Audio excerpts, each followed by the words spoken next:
Hello guys, আসসালামু আলাইকুম। সবাই কেমন আছেন? আশা করি সবাই অনেক ভালো আছেন, আমিও ভালো আছি। আপনাদের মাঝে নিয়ে চলে আসলাম নতুন আর একটা রান্নার রেসিপি, পুঁটি মাছ দিয়ে পালং শাক। তো দেখতেই পেলেন প্রথমে মাছগুলা, তারপরে এই যে শাকগুলা কেটে ধুয়ে রাখছি। আর শীতের মৌসুমে পুঁটি মাছ পালং শাক ছাড়া তো জমেই না। তো প্রথমে মাছগুলা আমি জাল দিয়ে নিব।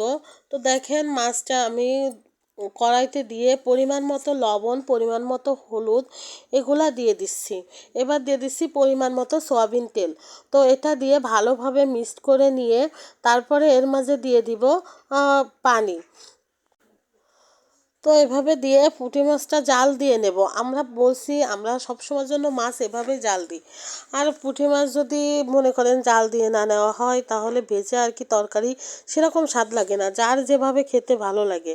তো মাছটা জাল দেওয়া হয়ে গেল, দেখতেই পেলেন। আর এখানে কেটে রাখা হয়েছে কাঁচামরিচ, পেঁয়াজ ও রসুন। এইগুলা সেই মাছটা উঠাই নিয়ে সেই কড়ার ভিতরে এই তেল দিয়ে মশলাটা কিছুক্ষণ ভুনে নেব। তো দেখতেই পাচ্ছেন আমি মশলাটা সব ভুনে নিচ্ছি। এক একজন এক এক রকম। তো মশলাটা হালকাভাবে কালার আসলে তার ভিতর দিয়ে দিলাম আলু।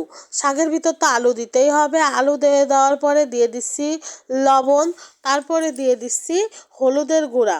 তো এটা দিয়ে ভালোভাবে শাকটা কষিয়ে নিব।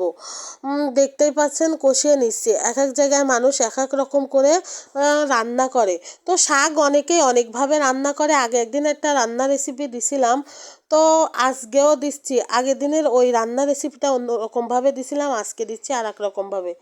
তো আলু কষানোর পরে পানি দিয়ে দিছি। পানিটা যখন গরম হয়ে গেল তখন সেই শাকগুলা এখন পানির ভিতর বসিয়ে দিচ্ছি, দেখতেই পাচ্ছেন। তো আসলে এভাবে যারা কখনো শাক রান্না করে খাননি তারা একদিন হলেও ট্রাই করে দেখবেন। সত্য বলতে গাইস, শাকটা খেতে অনেক মজা হয়েছে। আর খেয়ে দেখবেন অনেক মজা লাগবে। শাকটা যখন সব দিয়ে দেওয়া হয়ে গেল তখন আমরা ঢাকুন দিয়ে ঢেকে দিলাম। তো দেখেন প্রথমে মনে হচ্ছিল কতগুলা শাক, এখন দেখছেন কমে কতটুকু হয়ে আসছে। তো শাকটা জাল দেওয়ার পরে এখন দিয়ে দিলাম সেই জাল দিয়ে রাখা মাছগুলা।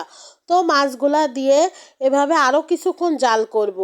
জাল করে তারপরে তরকারিটা নামিয়ে নেব।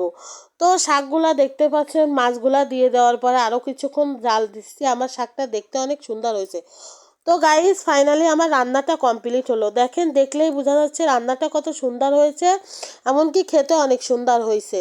তো সবাই সবসময়ের জন্য আমার ভিডিওর পাশে থাকবেন, আমাকে লাইক কমেন্ট শেয়ার করবেন। টাটা, বাই বাই, নেক্সটে আবার দেখা হবে।